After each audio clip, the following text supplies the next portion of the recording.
મહેમદાબાદ તાલુકાના જીભાઈપુરા, રીછોલ અને વરસોલા ગામમાં મગર દેખાતા ભયનો માહોલ સર્જાયો છે।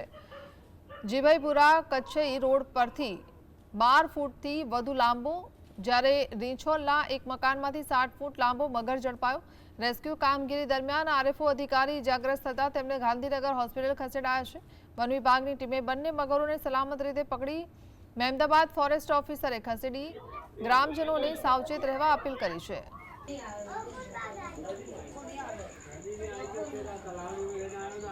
અમૂલ ડેરી પાછળ જીભાઈપુરામાંથી એક કોલ આવ્યો કે તળાવમાંથી મગર બહાર નીકળીને અમૂલ ડેરીની પાછળ જે રોડ છે એ સર્વિસ રોડ પર છે।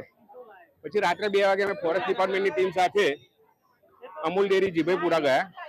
ત્યાં ભારે જહેમત બાદ એ મગરનું રેસ્ક્યુ કર્યું। લગભગ એ 10-12 ફૂટનો મગર હતો।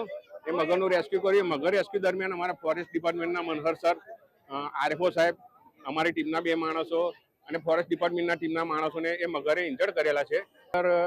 વણઝારાવાસની અંદર એક મગર ઘરની અંદર ઘૂસી ગયો છે। એ પછી અમે યુદ્ધના ધોરણે અમારી ટીમ અને ફોરેસ્ટ ડિપાર્ટમેન્ટની ટીમ રીછોલ ગામમાં વણઝારાવાસ ખાતે આવીને એ મગર રેસ્ક્યુ કરી લીધેલ છે।